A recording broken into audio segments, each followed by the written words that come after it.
tous et merci de vous joindre à nous pour ce nouveau numéro de Prisme. Alors nous avons avec nous aujourd'hui sur notre plateau, disons, nous l'avons trouvé dans son cabinet, Maître Yezid. Bonsoir Maître. Bonsoir. Maître, la loi était du temps de l'ancien gouvernement de votre côté, disons, à votre avantage, concernant la rédaction des articles authentiques. Celui-ci a pris... a mis un terme à cette réforme, surtout après la déclaration du ministre de la Justice dernièrement. D'ailleurs, sur l'article 116 bis, d'ailleurs, le bureau de l'ONA, le bureau national des avocats, a publié un communiqué à ce sens. Mais quel est votre ressentiment, Maître?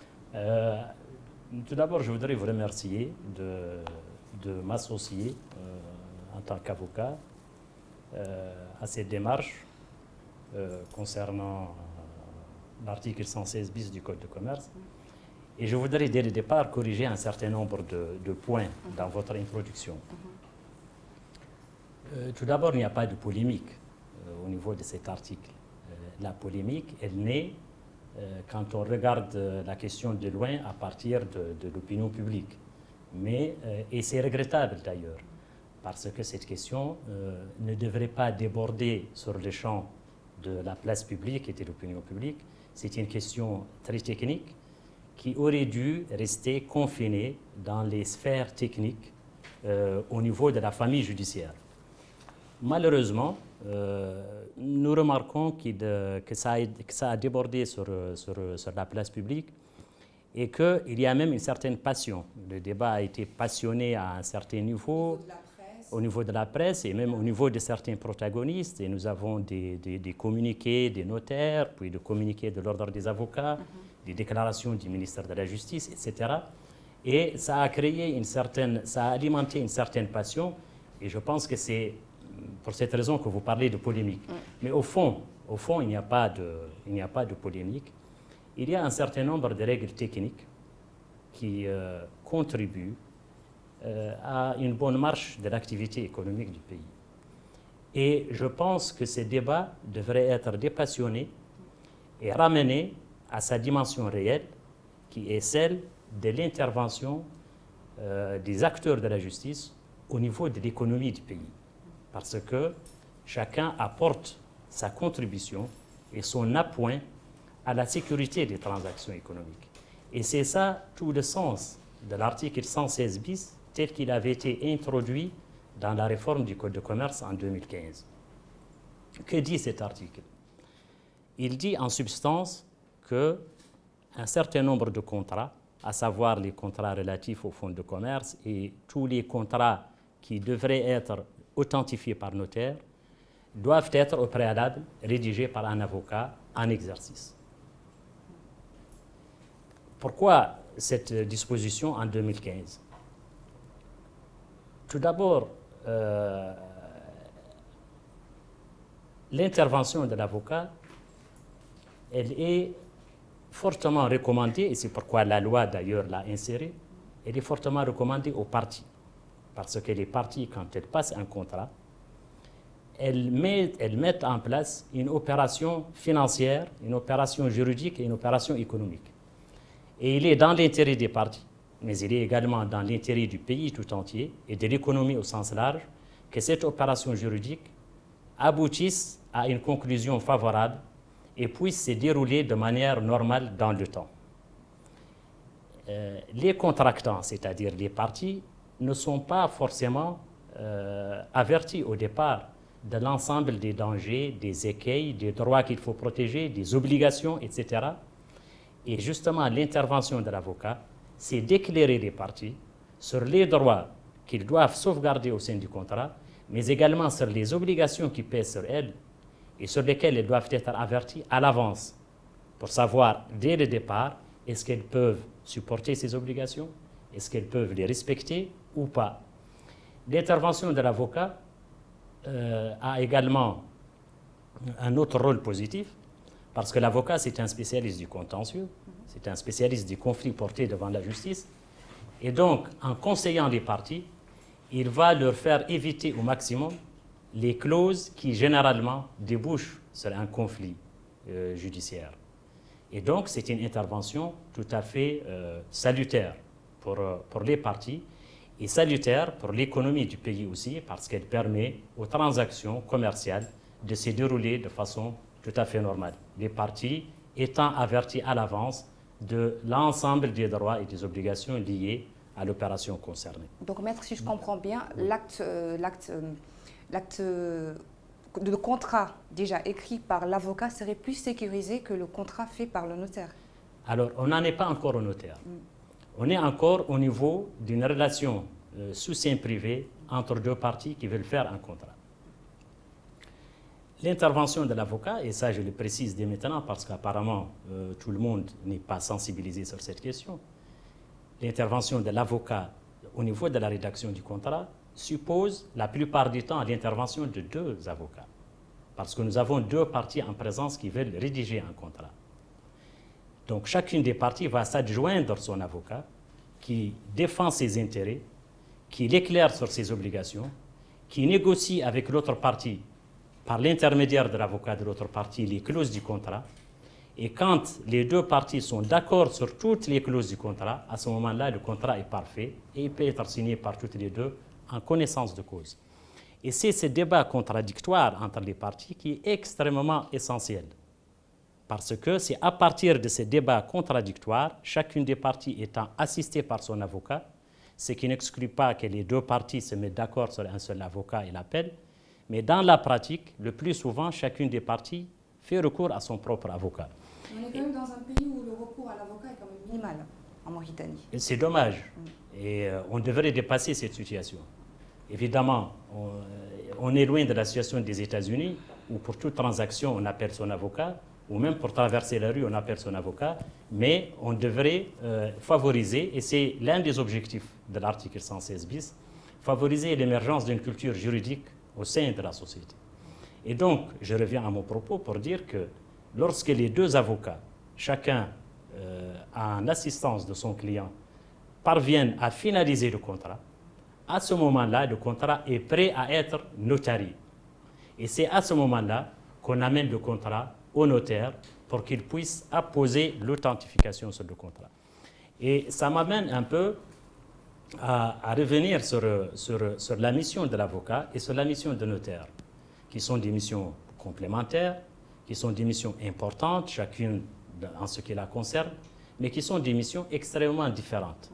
Et à entendre cette polémique, comme vous l'appelez aujourd'hui, on a l'impression que les avocats veulent s'arroger quelque chose qui appartient au notaire, ou qu'il y a une confrontation sur un domaine qui n'est pas précis, et que des notaires veulent avoir, que les avocats... C'est ce qu'on a l'impression de l'extérieur. C'est l'impression extérieure, malheureusement, et c'est pourquoi j'ai dit que ces débats ne devraient pas déborder sur la place publique, parce que le commun des mortels n'est pas averti sur les enjeux juridiques. L'avocat, sa mission, c'est d'assister les parties. C'est ce qui est dans la loi sur les avocats. On dit que l'avocat assiste les parties et les représente en toute matière.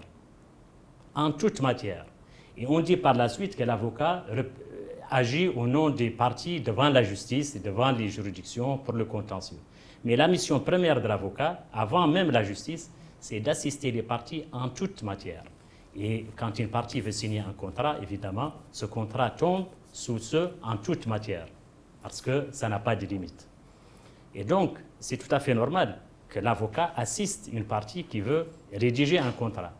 Et c'est d'ailleurs tout à l'honneur de la partie que d'appeler un avocat pour l'éclairer et pour l'assister, pour défendre ses intérêts et pour avoir une portée juste sur ses engagements, sur ses obligations vis-à-vis de l'autre partie. Et pour être sûr que ce qui va être convenu est conforme au droit. Maintenant, le notaire. Le notaire, sa mission, elle est strictement définie par la loi. Le notaire reçoit les actes pour leur authentification. Il les reçoit. Il ne les rédige pas, il ne les crée pas. Le notaire n'est pas un créateur de droit. C'est l'avocat qui crée les actes, qui rédige les actes. Une fois créés, rédigés, signés, ces contrats sont valables et sont opposables entre les parties. Mais pour plus de sécurité, il faut passer devant le notaire qui va les authentifier. Donc il les reçoit pour l'authentification. Alors c'est quoi l'authentification que les notaires font? L'authentification, c'est une mission de service public qui appartient au ministère de la Justice. Et les notaires sont nommés par le ministère de la Justice. Les avocats ne sont pas nommés par le ministère de la Justice parce qu'ils exercent des professions libérales et indépendantes, au terme même de la loi. Alors que les notaires, excusez-moi, je termine juste l'idée, les notaires n'exercent pas une mission libérale ni indépendante, ce sont des officiers publics au sens de la loi. Et donc, étant des officiers publics, ils ont une part de la prérogative de l'autorité publique. Et cette part leur est concédée par le ministère de la Justice qui les nomme. Et ils bénéficient d'une charge. D'ailleurs, le mot charge est suffisamment expressif en soi. Qui dit charge dit obligation qui pèse sur eux. Ils ont des charges, ils n'ont pas des cabinets comme les avocats, ils ont des charges qui sont délimitées géographiquement.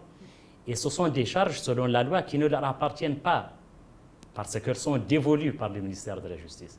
Et pour votre information, ce qui renforce un peu le caractère de mission publique que le notaire détient, qui est à la limite un fonctionnaire, c'est que la loi dit que le notaire ne peut pas quitter la Mauritanie sans l'autorisation du ministère de la Justice.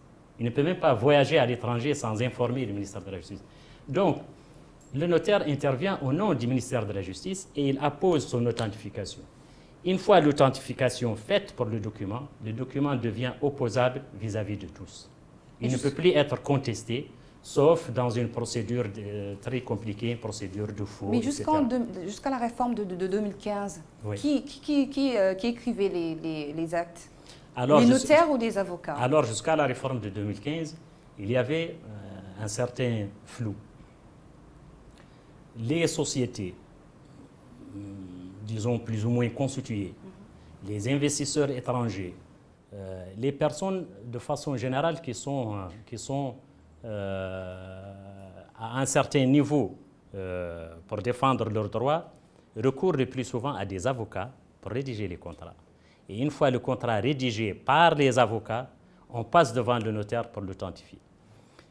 Parallèlement à cela, certains sujets de droit recourent directement au notaire pour rédiger des contrats et pour rédiger des statuts de société.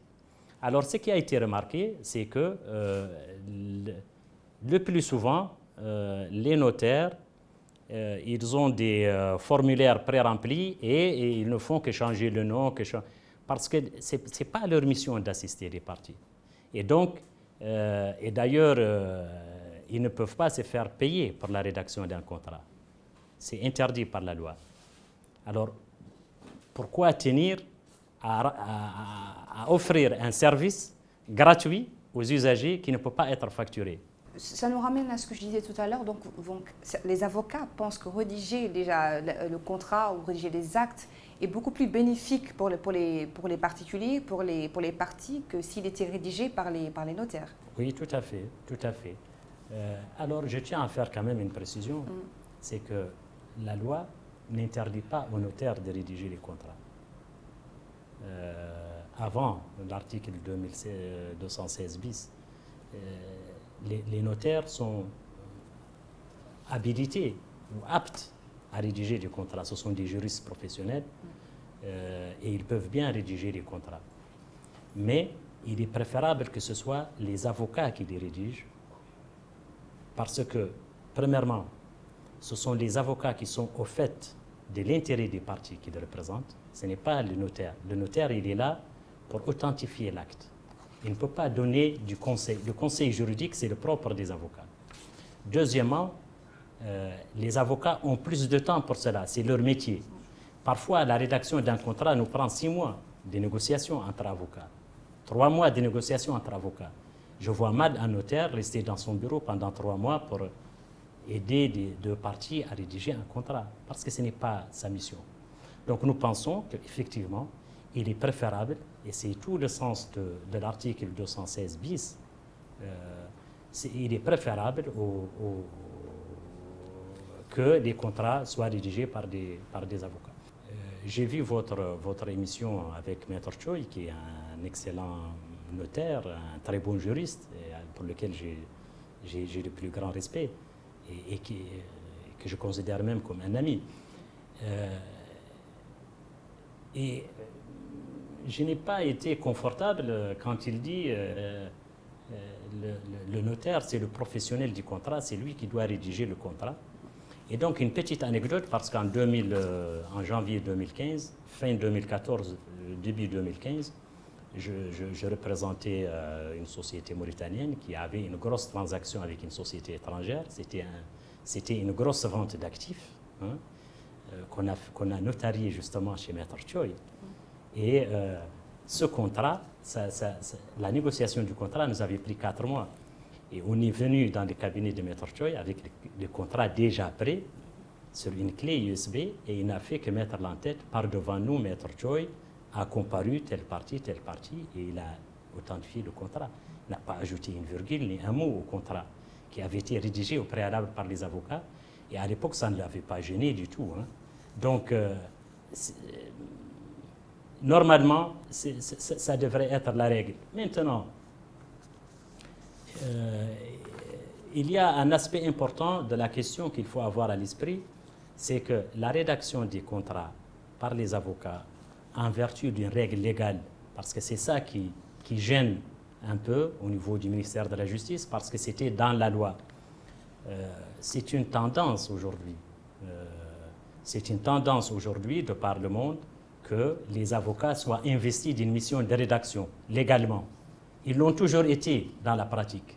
Mais je parle au niveau de la loi.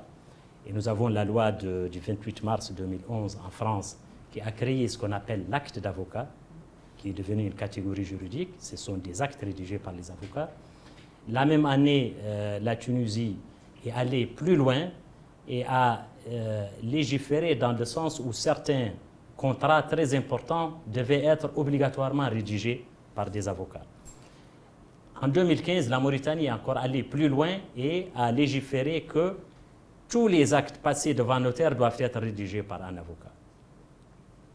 Et apparemment, aujourd'hui, ça gêne au niveau du ministère de la Justice, ou au niveau des notaires, ou enfin, je ne sais pas, je n'ai pas vu un raisonnement qui tienne contre cet article, mais apparemment, ça gêne. Quand un article gêne, on ne le modifie pas en coulisses et en secret dans les bureaux et on le présente en Conseil des ministres.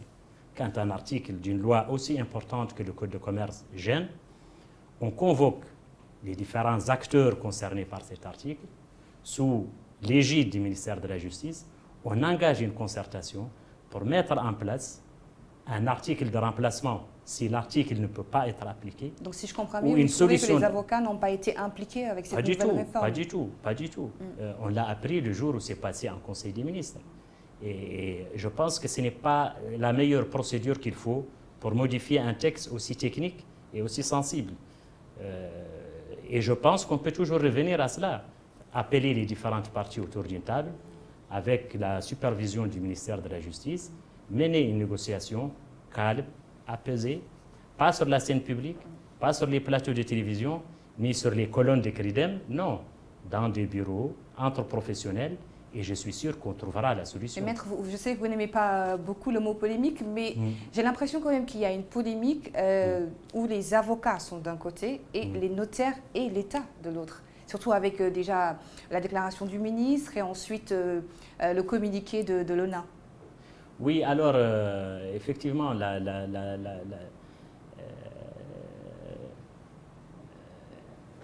qu'est-ce qu'on reproche à l'article 116 bis en essayant de le modifier? On dit que, et ça je l'ai vu dans des communiqués, dans des trucs officiels, que le terme bis n'a pas sa place. Ça veut dire qu'il n'est pas à sa place, que la réforme du Code de commerce qui a été opérée en 2015 n'a rajouté au Code aucun nouvel article. Toutes les nouvelles dispositions ont fait l'objet d'articles bis. Et les articles bis dépassent 40 ou 50 articles au sein du Code. Et donc, si on dit que l'article 116 bis, le terme bis démontre qu'il n'est pas à sa place, c'est toute la modification, c'est tout l'amendement de 2015 qu'il faut enlever parce qu'il n'y a que des articles bis. Logiquement. Donc, je ne comprends pas cette... Alors, on dit que l'avocat ne devrait pas rédiger le contrat parce qu'il ne va pas respecter la confidentialité une fois que c'est devant les tribunaux. qu'il va utiliser les informations devant des... Mais l'avocat, tenir ses propos, c'est méconnaître le travail de l'avocat. L'avocat, il a deux obligations principales qu'il respecte dans tous les dossiers. La première obligation, c'est l'obligation de confidentialité. Quand on lui confie un dossier, toutes les informations de ce dossier sont considérées comme des informations confidentielles. Et il ne va les utiliser que dans le sens de son client, c'est-à-dire de la partie qui lui a confié ses... Donc il ne va jamais les utiliser ailleurs. C'est un non-sens. Deuxième obligation, c'est l'obligation d'absence de conflit d'intérêts. Moi, chaque fois que les gens me posent des questions sur un dossier ou veulent me confier un dossier, je leur dis, la première des choses, je vais vérifier est-ce qu'il n'y a pas de conflit d'intérêts. S'ils sont en opposition avec une autre partie par laquelle j'ai fait des prestations ou par laquelle j'ai déjà fait des prestations ou avec lesquelles j'ai des relations, je m'excuse parce que là, il y a un conflit d'intérêts. Et donc, ce sont des obligations que nous utilisons usuellement quotidiennement, tous les jours, dans notre travail. Et donc, on ne peut pas être suspecté de conflits d'intérêts ou de choses de ce type. Mais la première modification intervenue de l'article 116 bis, justement, avoir été faite sans tenir, disons, en quelque sorte, sans tenir compte du rôle reconnu partout. Vous parlez tout à l'heure de la France, dans de nombreux pays comme la France, vous en parlez tout à l'heure. Et par exemple, au notaire, est-ce que le fait de revenir sur la situation avec la nouvelle réforme, cette nouvelle réforme avec le nouveau gouvernement, la loi ne donne pas de nouveau plus de garanties aux partis, voire avec les notaires? Non, je ne pense pas qu'elle donne aux partis de nouvelles garanties, malheureusement, ni à l'économie nationale. Je pense que le nouvel amendement nous amène en arrière. Il nous amène à une situation où on voulait, de laquelle on voulait et on devait sortir, et de laquelle on est parvenu à sortir. Donc revenir en arrière, ce n'est pas bon. Ce n'est pas bon. Et je tiens à préciser une chose aussi, c'est que l'article 116 bis ne touche en rien au champ d'intervention du notaire. Il ne les limite en rien, sauf qu'il dit que les contrats doivent être rédigés par des avocats. Les contrats qui étaient rédigés par des notaires, l'article 116 bis les décharge désormais parce qu'il les rédigeait gratuitement. C'était une surcharge de travail pour eux. Et ils engageaient leurs responsabilités au titre de ces contrats qu'ils ont rédigés, sans contrepartie financière. Et donc, je pense qu'avec l'article 116 bis, la situation est plus cohérente, parce qu'elle décharge le notaire, y compris dans son temps, qu'il peut utiliser à autre chose. Elle les décharge dans sa responsabilité, et au final, il ne perd strictement rien avec l'article 116 bis. Mais maître, il y a quand même, on dirait qu'il y a quand même des non-dits Non, c'est pourquoi je vous ai parlé tout à l'heure d'incompréhension. Et je pense que si les professionnels se réunissent autour d'une table et discutent en tête à tête, franchement, plusieurs incompréhensions pourront être levées. Mais moi, je parle des non-dits. Il semble qu'il y ait quand même une histoire de gros sous dans tout ça. Non, il n'y a pas du tout d'histoire de gros sous. En tout cas, je ne le souhaite pas. Parce que la question qui est posée, c'est quoi? C'est la rédaction des contrats. Les notaires voudraient bien continuer à rédiger les contrats. Mais ils disent haut et fort qu'ils les rédigent gratuitement parce qu'ils ne peuvent pas percevoir d'honoraires. Ils ne peuvent pas légalement. Ce sont les avocats qui perçoivent. Les avocats veulent peut-être la part qui était au notaire maintenant. Non, pas du tout. Les avocats vont rédiger et seront payés pour ça. Ils seront payés pour ça, mais ça ne diminue en rien ce qui était payé au notaire parce que la rédaction des contrats, les notaires ne peuvent pas la facturer. Alors, de deux choses l'une. Soit ils ne la facturent pas, et dans ce cas, il vaudrait mieux qu'ils se déchargent de ça. Soit ils la facturent, et dans ce cas, ils sont en infraction avec la loi. Et c'est pourquoi je vous ai dit tout à l'heure que je ne le souhaite pas. Alors, nous allons parler finalement, comment faire pour se départir de ce problème. Vous en parlez tout à l'heure, vous parliez de se réunir en professionnels et tout, mais j'aimerais savoir quel impact cette bataille maintenant qui est sur les réseaux sociaux, aussi sur Internet et aussi avec la presse. Qu'est-ce que l'impact que cette bataille juridique peut avoir sur le climat des affaires en Mauritanie? Bon. Je préférerais de loin le terme polémique que vous avez utilisé au départ que ce terme de bataille. Parce que ce n'est pas une bataille, on est entre confrères, c'est la confraternité. Il faut quand même qu'il y a un tiraillement. Bon, il y a disons, effectivement, il y a un inconfort on peut le dire ainsi. Et je pense que les avocats ne sont pas les personnes les plus bêtes du monde. Si on les appelle à la raison, ils reviennent à la raison. Hein. Et je tiens parce que nous avons fêté il n'y a pas longtemps l'anniversaire du décès de Feu Mokhtar Ould Daddah, qui est le fondateur de ce pays, le père de la nation et qui est le premier avocat mauritanien. Donc je tenais à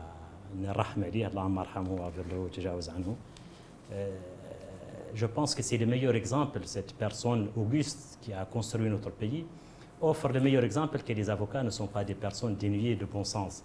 Ce ne sont pas des va-t-en-guerre. Évidemment, ils ne sont pas sages. Et ce n'est pas dans leur rôle d'être sage. Un avocat qui est sage, il vaudrait mieux qu'il change de métier, qu'il devienne notaire, par exemple. Les avocats ont toujours porté des causes, qu'elles soient des causes sociales, des causes économiques, des causes politiques aussi.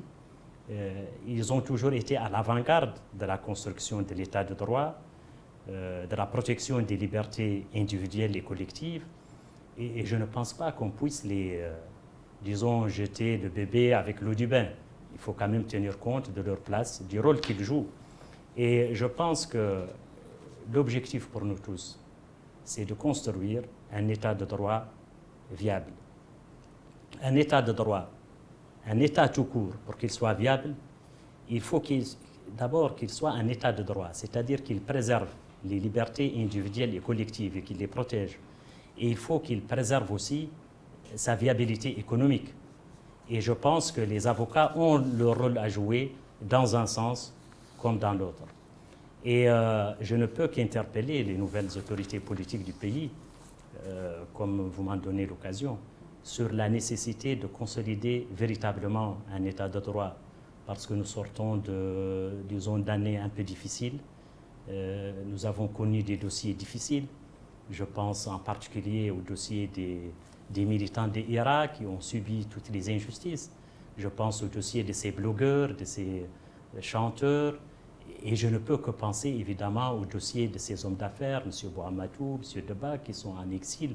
M. Bouhamatou qui est absent de la Mauritanie depuis plus de 10 ans et qui est malgré tout poursuivi avec acharnement dans le cadre de procédures judiciaires, de mandats d'arrêt. Il est temps que tout cela cesse, il est temps que nous tournions cette page et que nous ouvrions véritablement la page d'un état de droit apaisé, où les citoyens se sentent à l'aise, où les citoyens se sentent protégés, se sentent libres. Et je pense que c'est la meilleure garantie au développement économique de notre pays. Développement économique dans lequel l'article 116 bis joue un rôle évidemment très très important. Vous vous y tenez, vous, à votre article 116 bis. Absolument, absolument, absolument. Merci beaucoup, Maître Elizi Lizine. Merci d'avoir répondu à nos questions. C'était un plaisir de partager le plateau avec vous. Merci. Merci à vous, Ndeye Sow Sidi, et à la télévision Sahel. Merci beaucoup. Merci beaucoup. Merci, chers téléspectateurs, de nous avoir suivis. À la semaine prochaine dans Prisma.